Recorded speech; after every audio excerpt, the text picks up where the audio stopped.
welcome. Today we had the pleasure to have Dr. Vázquez and Dr. Wang with us today to talk about school psychology.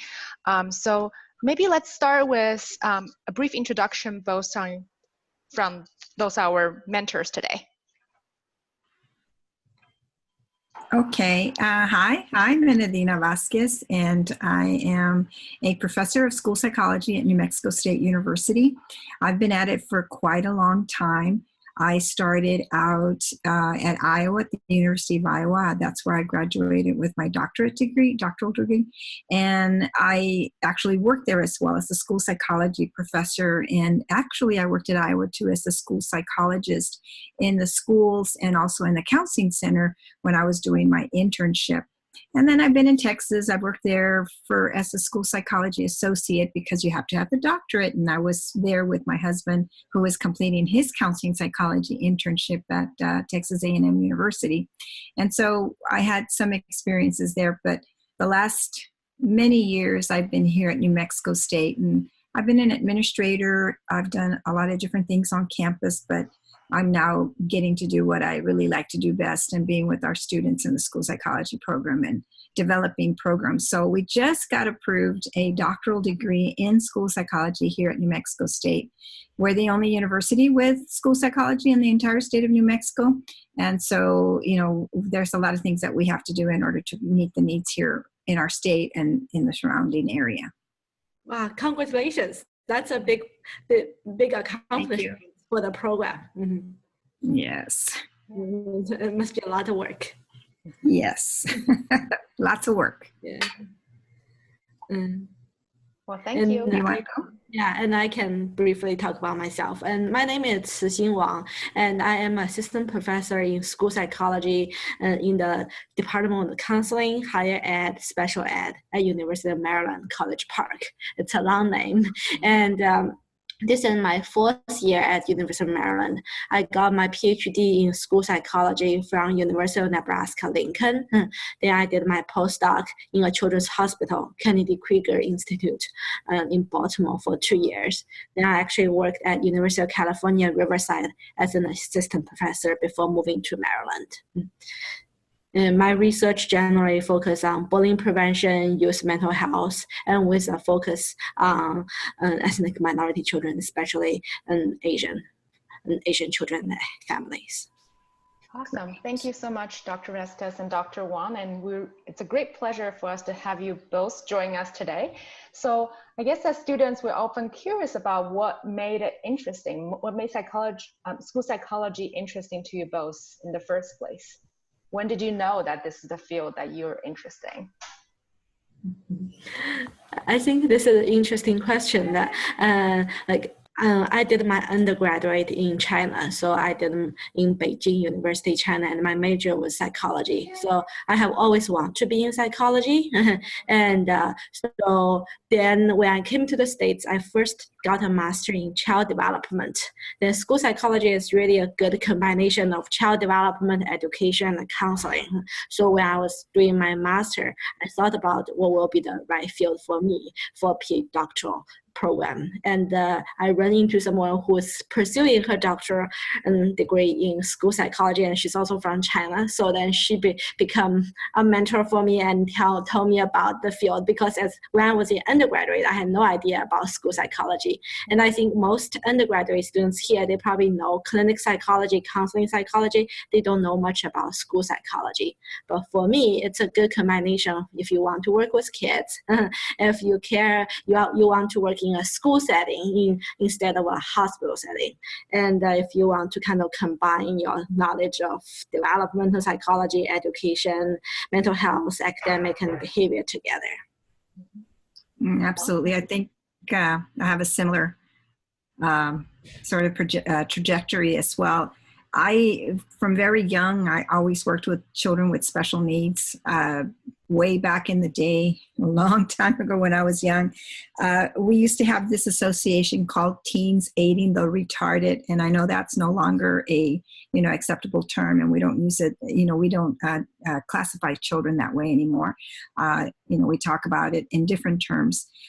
There's still children who have special needs, and perhaps some disabilities in cognitive functioning or learning, or maybe even in adaptive behavior. But for me, it was always ingrained in me to be able to help people. My grandmother always did a lot of philanthropy, and I was always engaged in doing things with her. So she influenced me quite a bit. And so when I started my undergraduate, it was in speech path and audiology, thinking that that would be a mechanism for me to help students or children with special needs. It didn't work out too well for me because that wasn't the best fit. And I ended up with an undergraduate degree in education. And then as part of me working as a teacher, I saw the needs the children had. And because I was involved in some research at the time, I was then getting to know other people by going to conferences and presenting on the work that we were doing on bilingual research methodology and new bilingual research approach to teaching children who came with English as a second language.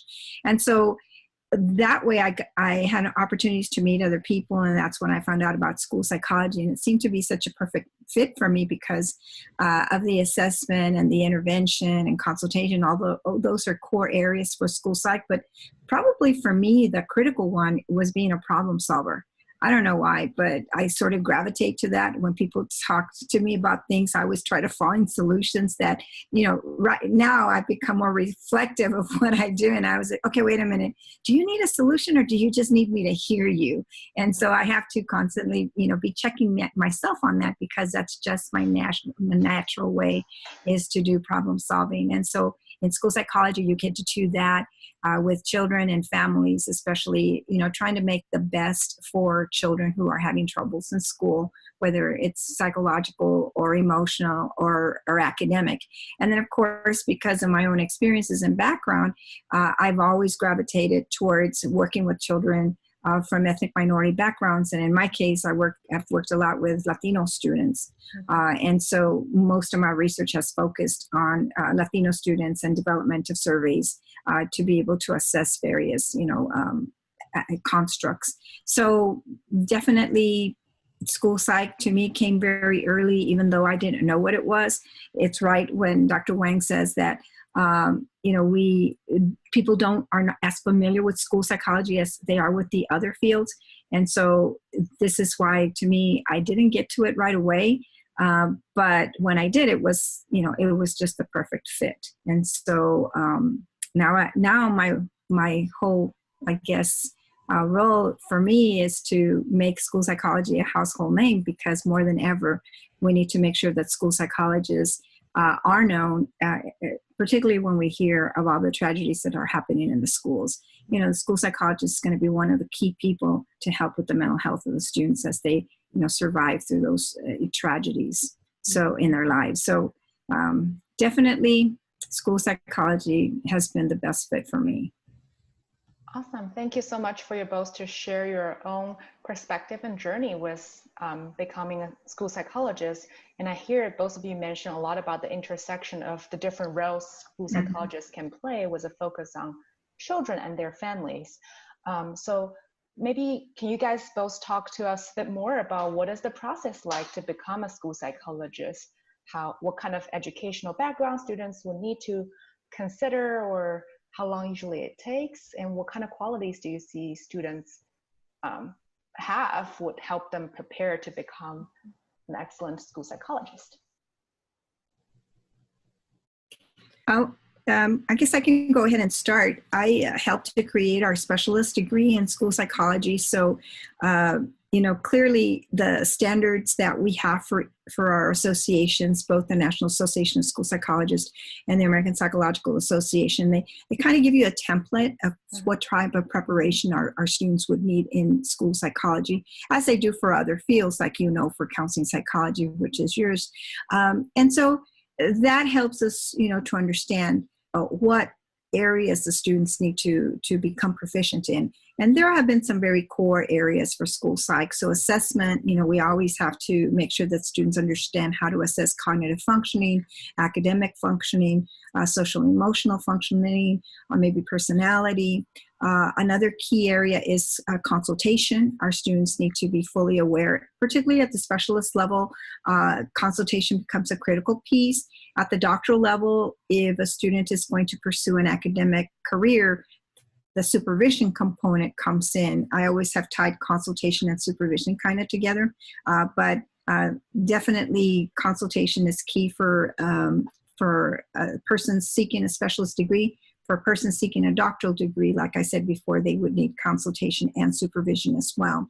And then, of course, some of the other key areas are definitely in problem solving and learning to understand how interventions work, and not just from, I guess, a student perspective in terms of how they perceive things, but also from the teacher side. So we have to have, understanding of both. And how we can help teachers, because we tend to work a lot more with teachers because we are school psychologists and many of us are placed in the schools. So understand how to help the teacher develop interventions, but ourselves to be able to develop interventions to either assess or to provide ways to assist the student in the classroom. Ethics, they have to be very familiar with ethics and our laws that have come down. I always think that we shouldn't have to have laws. We should just be doing the right thing. But oftentimes that doesn't happen that way. So we get laws. And so they have to know the ethical and legal, aspects of the profession as well. And that's at the specialist level. They have to have experience like practicum and internship to be able to become a school psychologist.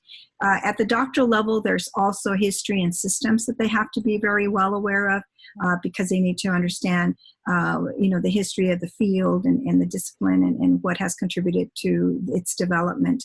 And with the doctoral level, depending on where your accreditation is going to be, because we definitely, at least we did see that accreditation was important. And so at the specialist, we focus primarily on the NASP standards. But now that we have the doctoral degree, we're going to focus on the APA standards. So now we're talking about biological basis of behavior, social, emotional, and that's the other piece too. I'm sorry, I forgot to mention for both specialists and doctoral, there has to be that the multicultural or the psychology of multiculturalism. For our doctoral program, we're also adding the psychology of poverty, because that's one of the areas that we really don't concentrate in. And I haven't seen any program in school psychology actually develop that area very much. I don't know, Dr. Wang, what other areas do you think we should be prepared in? Yeah, I think I'm just sharing a screen with the attendance. So I will say if people are interested in school psychology, this is a good website to see, NASP Online. It's National Association of School Psychologists. They have a first tab about school psychology. They talk about who are school psychologists, a career that makes a difference. Like we school psychologists work directly with kids, support mental health, and counseling, skill structure learning, and the website provides a lot of information. What do we do? Where do we work? What education is required? And just even in case we don't have time to cover everything, people who are watching this video, I encourage you to look at the NASP website, and it covers a lot of the information about the career and this field. And that's a really good picture because it does cover the 4 major areas. I got a little bit more into the weeds to talk about the specific courses and sort of more specific areas, but definitely those are the 4 that definitely are part of our training and preparation. So that's great. Yeah, sure. And I guess thank you so much for sharing all the information. And I guess a common question students may have is like, how many years does it take? Should I pursue a degree at the master level or like a PhD, like a doctoral level to become a school psychologist? How do students decide on that aspect? Well, actually, it'll depend on the program, because some programs will actually provide training only for full-time enrollment, and some programs will do full-time and part-time enrollment. But having been the chair of the Program Accreditation Board for 9 years, I saw programs all across the country, and the majority of the school psychology full-time programs is a 3-year program at the specialist level. Most of the students complete their training, the coursework in 2 years and full-time, and many of them have to do summer courses as well. And then the last year is an internship. It's similar to a doctoral internship, except for this one is only 1,200 hours and it's in the schools. It has to be, well, for a specialist level, it's always typically in the schools. And then for the doctoral program, there's also that research component that is maybe not as emphasized at the specialist level. So at APA, for APA accreditation, we're going to have a lot of courses related to the science of psychology or in school psychology. So there would be, more courses on research and statistics and a dissertation. Of course, at the doctoral level, there's the internship as well, which is 1,800 to 2,000 hours. So for doctoral level, it's going to be closer to 4 years of coursework and 1 year of internship as well. And so you'll have a similar, it's usually a very similar plan, all the coursework together first, and then the capstone experience is the internship. So I would say for the doctoral, it'll be, 4 to 5 years. Yeah, and I will share the slide with Chun. NASP has a document overview of difference between doctoral versus school master specialist degree. One is about 36 credits. One is about, they will say, about 60 graduate semester hours versus 90 graduate semester hours. So doctoral level is definitely longer. You will add at least 2 or 3 years to it. And you will have, just like Dr. Vázquez said, that doctoral level students will have more training in research and supervision, level type of things, which usually for specialist degree, they don't get that much training. And after you get a doctoral degree, that in many states you can get the same license as people who get a PhD in counseling and clinical, like in the state of Maryland. So anyone, people who get PhD in school psych, counseling psych, or clinical psych, they all can be licensed as a licensed psychologist in the state of Maryland. So then that means you can work in schools, but you can also work in hospitals, you can work in private practice. So depending on what students want to do after they graduate, do they want to work in schools or do they want to have more flexibility to work in hospitals, in private practice? That makes a difference too. Right, or be professors. Because we have a big shortage of school psychologists in the schools, but we also have a shortage of professors in school psychology. It's really tough. There's a lot of openings and not enough people that have gravitated towards the programs. And we also don't have a lot of programs either, doctoral programs. And some have closed too. And of course, keep in mind that this slide shows the minimum credit hours. Most programs are going to have more than that. Typically, I have not seen a program that's only 60 hours at the specialist level, and I haven't seen a doctoral program that's only 90 hours. Yeah, I agree. That is the minimum that the associations require. So I guess I'm curious, for both of you, have you encountered any challenges during your journey of being a school psychologist, either when you're pursuing education, pursuing postgraduate education, or your whole journey of being a research professor, or how did you cope with the challenges you faced along the process? Mine is probably, I can speak to that first. As I mentioned, that I grew up in China, so I came to the United States as a graduate student, and because English is not my first language, so I speak English with an accent. I still do so now, probably more so when I was in graduate school. And the writing is another concern. And again, I make a lot of grammatical errors, and I try to improve on it.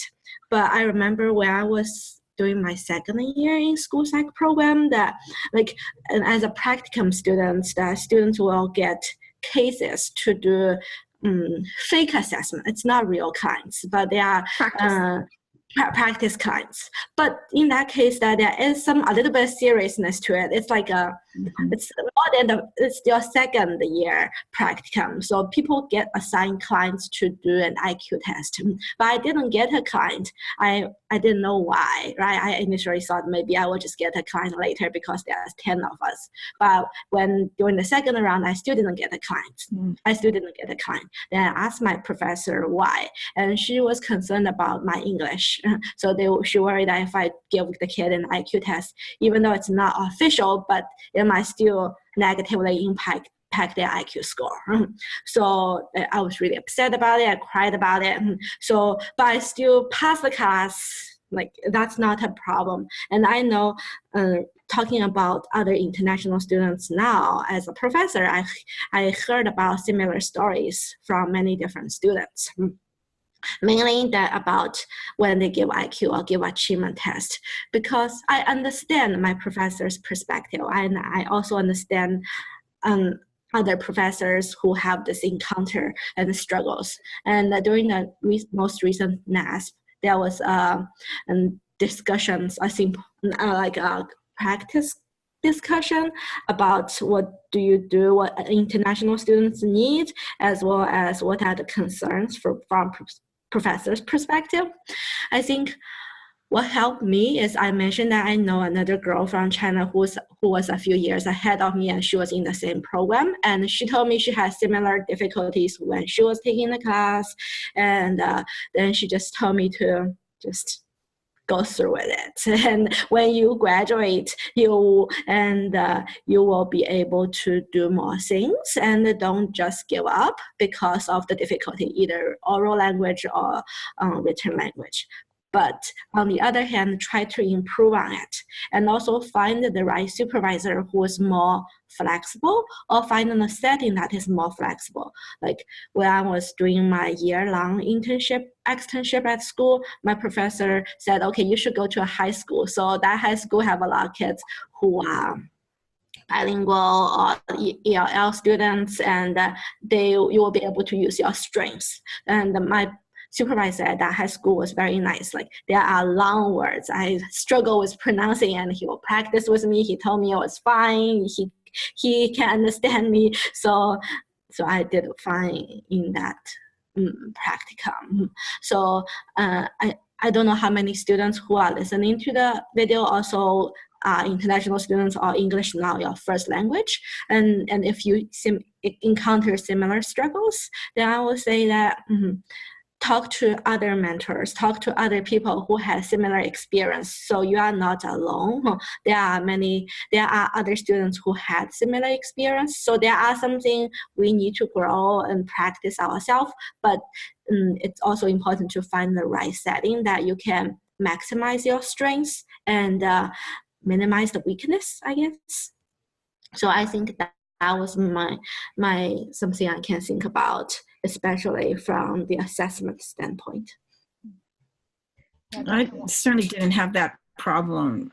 English is my second language as well. It's just that I've been in the public schools for years. I mean, I started in kindergarten and I didn't speak English. I only spoke Spanish, but that's where I sort of experienced what Dr. Wang is talking about in individuals not understanding. Of course, I was raised in a predominantly Mexican-American community, so, everybody understood each other, and we practically were related to each other in many cases.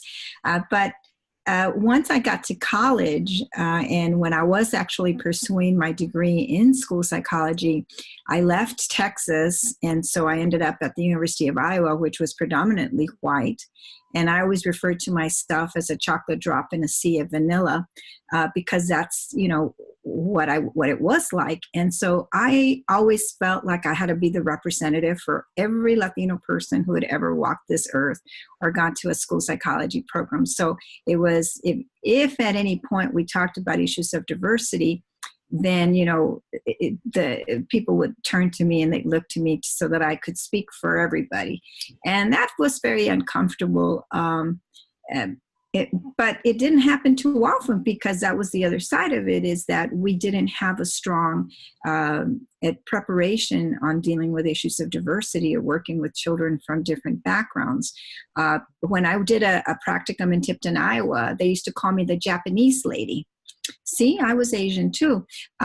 They call me the Japanese lady because they'd never seen anybody like me before. And I'm like, no, I'm not Japanese. I would have to explain to them, the differences between myself and themselves. But it was very curious to me, because I had not experienced that growing up. And then the other piece of it is, the issues that I faced with professors who, when I would write reports, because just like Dr. Wang, I had to take, administer tests, sort of practice tests, practice our assessment skills. Then we had to write reports about those. And, the kind of comments that I would get related back to, well, maybe if you weren't bilingual, you wouldn't be having these problems, kind of thing. I had one professor who I said, well, as I was discussing a report, he's told me to my face, well, maybe if you were not bilingual, you would be doing much better. And I'm like, okay, now I know. And so I always had to try even harder because of that. And then the fact that I didn't come from a psychology background, even to school psych, the education background that I came with was very helpful. Plus it was in the schools and it was special ed related. That was, actually a strength for me. But I didn't have a lot of courses in psychology, so I didn't, I hadn't had that knowledge base. And so that became an issue. But I guess the biggest things that I remember were all related to my culture and my language skills and the perceptions of me, and by people all around, not just in the university, but even outside in the community, because it was a predominantly white university. So that meant that I had to do a lot more things with the Latino students that weren't too far away, and created mentorship programs to make sure that I was connected to people like myself, but then also that I was helping to make some bridges between the students that were similar to me and the University of Iowa. So it was a great learning experience. I took my lumps, and that has it strengthened my resolve. In fact, when I would go home, they'd say, oh, you're too Mexican now. I'm like, oh my God. It's like, yeah, I can't be. Anyway, and then of course, as I've gone through becoming an assistant to associate to full professor, it's come with issues. I don't know necessarily that they were cultural, but it's still, there were still some issues there. But I think more of my concerns have come as being a leader, being an associate dean at the graduate school, being an associate dean at the honors college, the deputy director for the physical science laboratory, and an associate dean in our college.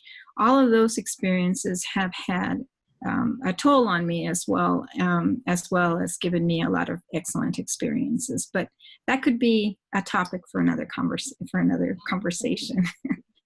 Thank you for sharing your experience with us. Thank you. I think that's really critical, because as we prepare students, we have to keep in mind ourselves that we do impact students very strongly, and we have to make sure that we're culturally competent and that we understand our own experiences, but then understand where the student is coming from as well.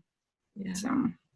Yeah, and thank you so much, Dr. Wang, Dr. Vázquez, for sharing your experience. And as a student who come also from an international background and also having English as a second language, I can relate a lot to the things or experiences you both have shared.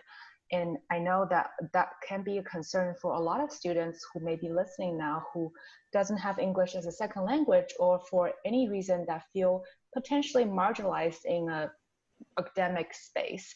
So it's encouraging to hear mentors like you who have gone through this process, experienced probably similar experiences in the past, and have become a mentor now, having that background experience and that resilience or persistence you have gained through that process to be ready to give back to the future of the community, where you provide mentorship for all the students and encourage students to like perceive these cultural backgrounds of themselves as the strengths, and then play that and pursue a setting that fits them the best. I think those are really great piece of advice. And I, again, really appreciate both of you to be able to participate in this and sharing with us about like the shortage of school psychologists in multiple settings, and also how much students can learn in these settings.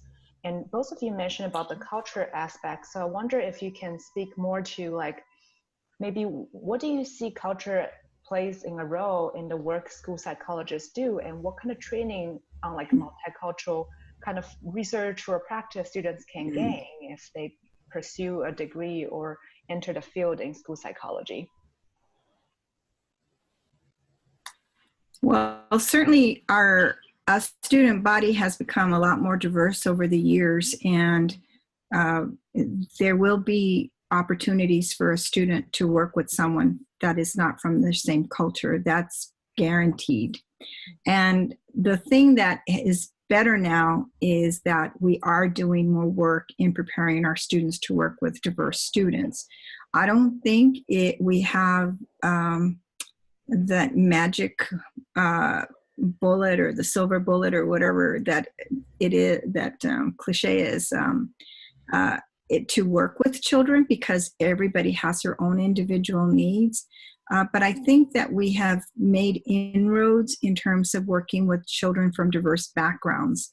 And if a student thinks that they're not going to come across someone who is different than themselves, and they're kidding themselves because of the demographics.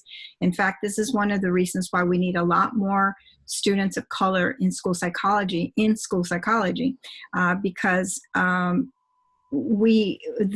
school psychology is a very homogeneous group. It's been tended to be white females, and we used to have a number of white males as well. If you looked at the leadership at NASP, like the presidents over the years, they've predominantly been white males. But we have such a need for students of diverse backgrounds in school psychology that, you know, it's just imperative that if someone's out there listening to us that has even considered and they're a student of color, that they really need to give it a good thought and pursue it, because we have children who need you. We have families who need more people of color to work with them that may be able to understand where they come from, their experiences, but mainly to help work with them to give them the best evaluations, the best interventions, and the best possible so that they can actually be successful outside of school. The future is really counting on us to be able to address the academic and mental health needs of our children, because many more of our children are kids of color. And if we're not going to provide them a good preparation in the early years and through high school, then what are we going to expect for them to be able to go to college? Definitely, it's important to be culturally competent, but the other thing, regardless of what your race or ethnicity is, but the other part of it is that we also need to have people who look like us be there for us, working with us. School psychology hasn't done a really good job over the years, so I think it's even more critical now that we do that and reach out. Yeah, I agree with Dr. Vázquez that most of the school psychologists in schools are white females, and we definitely need more male and ethnic minority school psychologists. So for students, especially undergraduate students who are interested in becoming a school psychologist, I'm on the committee for CIMA, Committee for Ethnic Minority Affairs. Good. Yeah, so what we did this year at NASP is that we offered 20 scholarships for undergraduate students who are considering school psychology to attend NASP a day for free, and then also pair them with mentors. So trying to at least let students know who may be interested in it and come and attend the NASP conference, see what what do school psychologists do? Talk with other graduate students as mentors and talk about it and about the possibility of becoming a school psychologist. And we'll do it again next year, and next will be at Baltimore, and we'll have that call out again for undergraduate students to apply for the scholarship to attend the conference for free, and to be paired with other graduate students as mentors to kind of be introduced to the field. And I'm putting a plug here for the CEMA, so hopefully more people will be interested in applying. And just like Dr. Vázquez said, that students need to see people who are similar to them, like elementary, middle, and high. Like I have done some parenting workshop in the community for Asian American kids, and there are kids talking about bullying, victimization, say that they are the only Asian kid at school, and they are the only one, but think about, and they were picked on. He was picked on a lot. But if there is other teachers, psychologists, counselors who are similar to them, and then he would feel more comfortable to talk to them. And so we definitely need a more diverse workforce. Absolutely. I mean, that helps to bring in diversity of thinking and just the experiences as well. And you get to see life from a different lens. And it's just very important, to have that diversity. Not just, and that's kind of a start for NASP too, because we're not there yet in terms of numbers, because diversity is more than numbers. It's more than having, 5 people of color on a committee, or, having that pool and the numbers. It's going to then have to filter into how we prepare the students, how we change our approach in teaching to accommodate students' different styles and not just like learning styles, but their backgrounds, if they come from a collectivist background versus an individuated background. I mean, those are all pieces of diversity and becoming culturally competent. And so it's going to eventually need to go beyond just having more people of color represented, but we're not there yet. NASP is not there yet to be able to, take on the larger issues that face us these days. Or we're going to have to do it at the same time, because I think this is a good opportunity then to address some of the intersectionalities, because we have students that are coming to us that are from different ethnic backgrounds, but then they have other identities that are influencing them as well. And so perhaps NASP needs to hurry up, not just NASP, but school psychology as a discipline, get on board with the intersectionality of identities that other fields like counseling psychology and counseling have already been addressing for years, but we in school psychology have not. And so maybe it's going to start with us at least having people that are, different, coming together to prepare our kids, and then move from there. But yeah, I'm with you. We need to have diversity in our ranks. Yeah, thank you. Yeah, thank you both. And it sounds like both of you have mentioned about like the historical background of the field of school psychology, and both of you sound like you're very heavily involved in leadership roles to change the field in a way. So I wonder if you can speak more to what do you see the trends are for the field of psychology? Like for any students who are thinking about entering this field, what kind of changes can they see in the next 5-10 years from your perspective? I guess as we were talking about, the student body are becoming more and more diverse. So most of the schools around us are minority-majority schools. Most of the students are ethnic minority students. So that's definitely a piece. And there's another need I see as the increased mental health needs among students.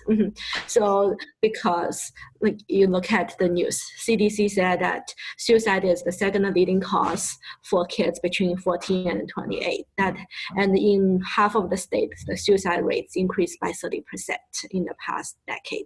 So there is definitely a mental health crisis, or at least an increased mental health needs among kids, probably as well as teachers.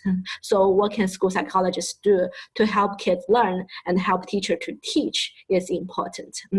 And also, if we think about in school psychology, we also talk about MTS, multiple tiered system of support. So if we refer kids to special education and they receive counseling or intensive services, that's only a very top part of the population. So what else can we do in addition to one-on-one kind of service? What kind of school-wide services and classroom-wide service can we provide, and to better prepare kids with social emotional learning strategies, with coping with stress and coping with difficult situations? The more we can do at the prevention level, the more likely we'll have less crisis to deal with at the top of the tier. So I really believe in the prevention effort and the social emotional learning effort. And I think that would definitely be a trend for school psychologists. And so diversity is definitely a trend, and the intersectionality within the diversity, and the increased mental health needs, as well as I see a need for promoting students' social emotional learning and prevention work. I think pretty much those are the big issues that I see too in mental health. Our kids are presenting with much more serious problems in the schools, and the teachers are not being prepared to address it. So school psychologists are going to have to be more involved. I know that for a while there, they were not forcing schools, but well, maybe mandating in some cases a school counselor, but that didn't work out. I mean, we don't have school counselors in every school to help address the mental health needs of kids. So the school psychologist then is in a perfect position for that. So maybe even in the future, since we have been very engaged in working with special ed populations, because that's typically who we work with, then maybe our role might have to start expanding to general education populations, because kids are presenting with more issues. And if we do follow the preventive model with, we had RTI and authentic assessment, all this, everything old is new. I used to always say, but the multi-tiered system supports, those are all important things that we can implement without having a student be in special education. And the school psychologist is learning about that. So our role expanding to more than just meeting the needs of special ed students is going to be something to be considering, especially like as Dr. Wang said, we have so many more kids with pressing mental health concerns, the suicide rate, luckily the pregnancy rates have gone down in many states, and so that's not as big of an issue. But we also are facing with alcohol and drug abuse, and these all impact our kids. And then on the other side, when it comes to learning, I think in the future, one of the things we're going to have to figure out is how we're going to prepare kids who are learning a very different way, who are very attached to social media, who, now we're going to have to actually teach them adaptive skills and social skills, because they're not communicating face to face with people. They're over here on their little phones or on their pads or their computers or what have you. And the kids are communicating very differently. And there are certain expectation in terms of interacting with other people. So that could bring with itself, a whole set of other issues for kids. And, so as technology becomes more part of the student's life, how are we working with teachers? How are we working with our own students to help them use technology as a tool for therapeutic reasons and for assessment and for all of these things, so that we can really connect with the kids and then help the kids connect with each other. So we might end up having to go back to in my time when we were doing a lot of social skills training, to reintroducing social skills to help students connect with each other, while at the same time dealing with, all of these other big heavy duty issues and problems that kids are presenting with today. So it's like preparing our kids today for the student of tomorrow is what we're going to have to be, focusing on. Yeah. Yeah, I agree. Lots of changes. Technology is a big issue. Yes. So speaking of what you both shared, which is very inspirational, but also speak to how much school psychologists can and will do. And I wonder, like, speaking from your experiences and maybe any tips for students who are currently either in the field of school psychology or considering enter the field, what are your tips in terms of balancing all the multiple roles or the multiple aspects training students were engaging, such as research, like prevention research, or just any type of basic research, doing clinical practice, doing assessment, counseling, and then potentially doing service, or even interesting pursuing leadership roles. That would be a lot on any students or early professionals' plate. Yes. So any tips? Yes to all of them. So how do we balance all of that? So especially like maybe for students with marginalized background, they also potentially face like microaggressions, like what you shared earlier. So that will be additional like stress, emotional stress on top of that. Then any tips for students who are considering or currently in the field to juggle or balance all of that on their plate? Well, self-care. Don't forget self-care. That's the other thing we need to work with students on is, how to take care of themselves and not be overwhelmed by it. But at the same time, if they get overwhelmed, not to take it out on your faculty of color, please, because that's the other thing that we see, we're evaluated as faculty on a regular basis, and those evaluations are not fair, but then they're even less fair for faculty of color. So seeking out mentorship, seeking out people that you can trust and connect with, I think it's important to help you balance your life. And understanding that you can't be everything to everyone. I think it'd be great for students to get involved with everything you listed. I mean, that's one of my regrets going through undergraduate, really fast, is that I didn't stop to smell the roses and to, really take advantage of all the different opportunities that were available to me, because I was like, I got to get finished. And students want to get finished, and we want them to finish, and we want them to finish on time.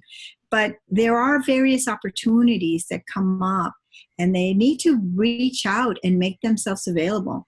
What I found in these schools, colleges and universities, is that it's very much from a dominant perspective, so that if a student of color doesn't reach out to get an experience, people are not always going to be reaching out to them. And so you have to sort of make yourself known and make your interests known, and then be flexible about it. And I know that faculty who see students engaged and involved also will develop an affinity for the students and be flexible with them as well. And so for me, it's always faculty need to be flexible, but students need to be flexible too. But definitely look at what you really like to do. Get those experiences that you need. I think if they get more practical experiences in practica or, volunteerism or what have you, that's going to help you get an internship. That's going to help you, get a job later. But the research, if you're engaged in a research project, you don't have to be leading the research. You just need to be involved at some level, even if it's just, hey, can I sit in on the meetings so I can learn about how this research stuff works? Or can I have a little piece? I'll look for 5 studies for you for this particular research project, so that you can become engaged in that. And that again keeps it balanced. And then prioritizing a lot is all of your coursework and the assignments and everything that you need to do. Keeping a good calendar and a good schedule is always important, but making time for themselves has got to be key as well. Otherwise they're going to burn out. They're going to be grumpy students. We don't want grumpy students. Yeah, like when Chun was asking the question, I was thinking, wow, you have so many things and where to start. And I also kind of think about what's your passion? What are your strengths? Like school psychologists have different roles. They might be doing assessment, consultation, counseling, services, leadership. So which one are you more passionate about? And which ones are your strengths? Some people are really good at doing research and doing assessment, but they don't like counseling. then you still need to do counseling, but you might feel like that's not your cup of tea and you do less of that. So kind of identify your specialty area or find your strengths and find your passion and to maximize on that. And don't expect that you have to be excellent models, and so that might help reduce some stress. And also use the services on campus. Like we are mental health providers, but we rarely go to counseling ourselves, and it's usually not a requirement for students to go, but unless like some counseling program might require counseling as part of their experiential experience. But for students, if you are on campus, counseling center is usually free. Counseling center usually are free for individual and as well as group sessions. So when I was an international student, I participated as a client for the international student support group. So that was super helpful for me. So if you feel there's a need, you feel you are like really stressed out, seek out those free mental health services on campus, in addition to the support system you have, family, friends. So we don't want you to be burned out. We want you to stick with the program, graduate, then serve the community you care about. But you still need to make sure that you take care of yourself. So those are the things I can think of. Awesome. Thank you so much. Yeah, I think that's really good that you talked about the resources, because every university has resources. And a lot of times I tell my students, you know, these are resources that you already prepaid for because it's covered in your tuition. So you're letting those resources go. There's the writing, like here we have a writing center. We have the counseling center. We have a training clinic in our own clinic that they're always looking for people for our other programs to practice on. And so even if, you know, it's going to be practice for them, it still gives you an opportunity to talk about your issues. Now, it gets a little bit tricky if they're your peers and you're in their, you know, classes with them. But you can always, you know, say, well, let me have somebody that's further along that you might not interact with, so that they're not necessarily your peers that are providing you the counseling, but it's a resource. So really look to your campus for resources and see what's available to you. You've already prepaid for them, so you might as well take advantage of them. And they're in mental health and academic. We have a teaching academy that if you're a graduate assistant, because that's for us, you know, students, you know, have all these responsibilities, but then if you're a graduate assistant, either a TA or an RA, that's more responsibilities and more roles for you as a student. And so look for resources for those particular types of things that you have to do, because that's providing you funding to be able to accomplish your education. But there are ways to make it. We've all made it. I made it with 2 children, you know, and mine were babies when I was graduating and starting my life as a faculty member. But I'll tell you, being a professor is a great job. So, we need more. Yes, we do need more. Another thing I might want to add is when attend conference. So like NASP, they have mentoring event. Like NASP has a special mentoring roundtable for ethnic minority students, and so the faculty are there who are really devoted to mentor minority students. And I think many other associations have something similar. So then go and meet with NASP has this find a mentor thing. You can do individual. You can go to the mentoring roundtable and you can participate in a mentoring event just like this one, organized by Div45. I was going to say, and Div45 has a mentoring program. So, and it's good when they're listening to these, you know, webinars or podcasts, is that Div45 does a great job. The student group, I have to put a plug in for you all. You all do a really great job helping other students, and I think that's really important, really helpful. I'm going to try to see what, you know, I'm Division 16 president-elect now, which is the school psychology division. So, yeah. So I'm trying to see how we can sort of beef up, or I'm going to be meeting with the students actually on a webinar pretty soon as well to talk about, you know, some of their concerns related to school psych and then where the field is going. So I'm using Division 45 as a model. Mm-hmm. Well, thank you. It's definitely our pleasure. Well, I'm more than happy to share with you more in terms of how we do, like how we are involved in the student committee. And I really, again, really appreciate both of you for spending like an hour of time with us today.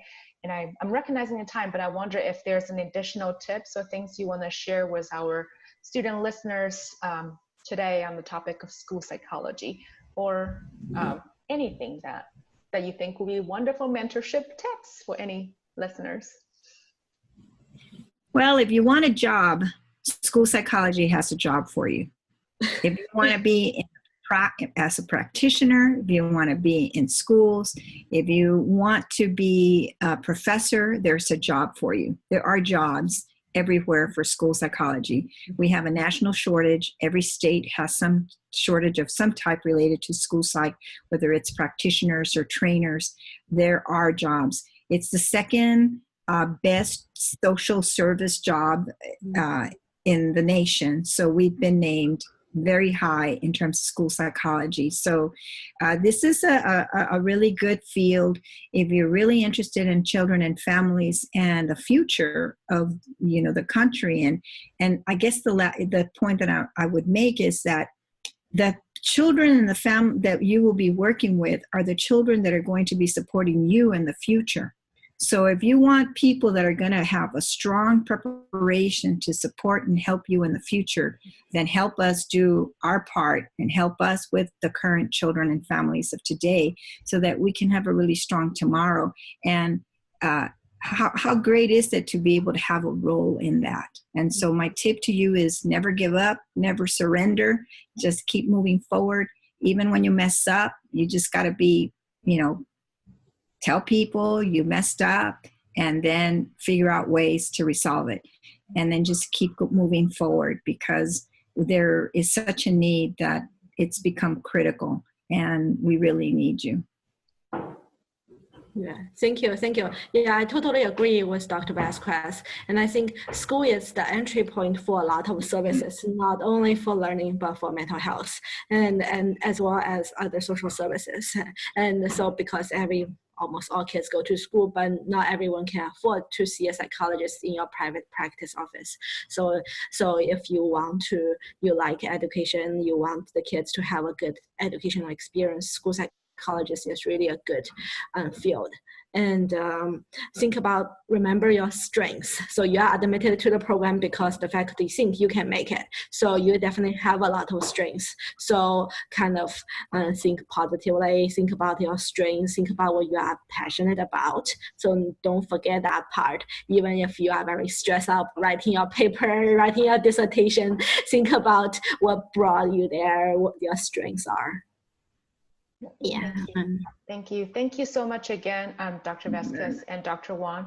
And also, just as a reminder to our listeners, both Dr. Vázquez and Dr. Wang has also graciously offered 3 half-an-hour individual mentorship virtual sessions with students who are listening right now. So if you're considering this opportunity, don't forget to reach out to us. Thank you again. That's right. Thank you very much.